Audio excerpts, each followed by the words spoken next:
عن ابی ہریرہ رضی اللہ عنہ قال قال رسول اللہ صلی اللہ علیہ وسلم من حج للہ فلم یرفس ولم یفسق رجع کیوم ولدتہ امہ۔ حضور صلی اللہ علیہ وسلم کا ارشاد ہے کہ جو شخص اللہ کے لیے حج کرے، اس طرح کہ اس حج میں نہ رفس ہو یعنی فحش بات، نہ فسق ہو یعنی حکم عدولی، وہ حج سے ایسا واپس ہوتا ہے جیسا اس دن تھا جس دن ماں کے پیٹ سے نکلا تھا۔ فائدہ: جب بچہ پیدا ہوتا ہے تو وہ معصوم ہوتا ہے کہ اس پر کوئی گناہ، کوئی لغزش، کسی قسم کے دار گیر کچھ نہیں ہوتا۔ یہی اثر ہے اس حج کا جو اللہ کے واسطے کیا جائے۔ فضائل نماز کے شروع میں یہ مضمون گزر چکا ہے کہ علماء کے نزدیک اس قسم کی احادیث سے صغیرہ گناہ مراد ہوا کرتے ہیں۔ اگرچہ حج کے بارے میں جو روایات بکثرت وارد ہوئی ہیں ان کی وجہ سے بعض علماء کی یہ تحقیق ہے کہ حج سے صغائر کبائر سب گناہ معاف ہو جاتے ہیں۔ اس حدیث پاک میں 3 مضمون ذکر فرمائے ہیں۔ اول یہ کہ اللہ کے واسطے حج کیا جائے، یعنی اس میں کوئی دنیاوی غرض، شہرت، ریا شامل نہ ہو۔ بہت سے لوگ شہرت اور عزت کی وجہ سے حج کرتے ہیں اور اتنا حرج اور خرچ ثواب کے اعتبار سے بیکار ضائع کرتے ہیں۔ اگرچہ حج فرض اس طرح بھی ادا ہو جائے گا، لیکن اگر محض اللہ کی رضا کی نیت سے ہو تو فرض ادا ہونے کے ساتھ ساتھ کس قدر ثواب ملے۔ اتنی بڑی دولت کو محض چند لوگوں میں عزت کی نیت سے ضائع کر دینا کس قدر نقصان اور خسارے کی بات ہے۔ ایک حدیث میں آیا ہے کہ قیامت کے قریب میری امت کے امیر لوگ تو حج محض سیر و تفریح کے ارادے سے کریں گے، گویا لندن پیرس کی تفریح نہ کی، حجاز مقدس کی تفریح کر لی۔ اور میری امت کا متوسط طبقہ تجارت کی غرض سے حج کرے گا کہ تجارتی مال کچھ ادھر سے لے گئے کچھ ادھر سے لے آئے۔ اور علماء ریا اور شہرت کی وجہ سے حج کریں گے، فلاں مولانا صاحب نے 5 حج کیے، 10 حج کیے، اور غربا بھیک مانگنے کے غرض سے جائیں گے۔ علماء نے لکھا ہے کہ جو لوگ اجرت کے ساتھ حج بدل کرتے ہیں، اس حج سے کچھ دنیاوی نفع حاصل ہو جائے وہ بھی اسی میں داخل ہیں، گویا حج کے ساتھ تجارت کر رہا ہے، جیسے کہ حدیث نمبر 15 کی ذیل میں آ رہا ہے۔ دوسری حدیث میں آیا ہے کہ سلاطین اور بادشاہ تفریح کی نیت سے حج کریں گے، اور غنی لوگ تجارت کی غرض سے، اور فقراء سوال کی غرض سے، اور علماء شہرت کی وجہ سے۔ ان دونوں حدیثوں میں کچھ تعارض نہیں۔ پہلی حدیث میں جو غنی بتلائے گئے ان میں سے اعلیٰ درجے کے غنی مراد ہیں، جن کو دوسری حدیث میں سلاطین سے تعبیر کیا ہے۔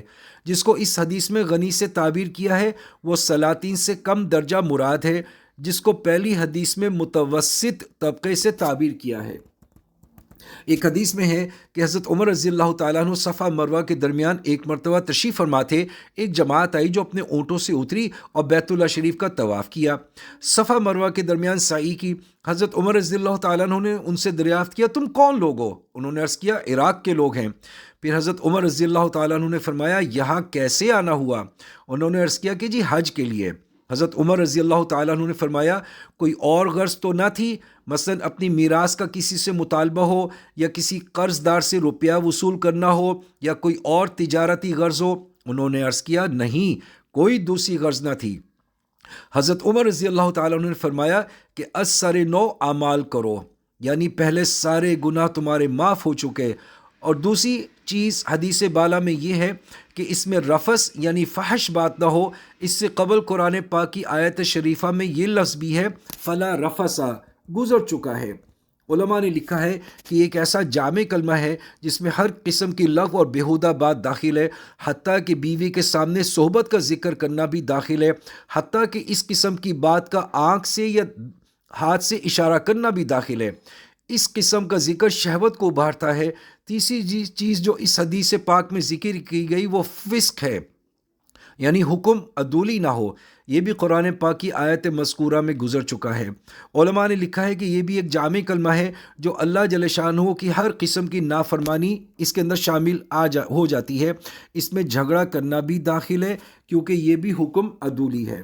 نبی کریم صلی اللہ علیہ وسلم نے ارشاد فرمایا ایک حدیث پاک میں کہ حج کی خوبی نرم کلام کرنا، لوگوں کو کھانا کھلانا ہے، لہٰذا کسی سے سختی سے گفتگو کرنا نرم کلامی کے منافی ہے۔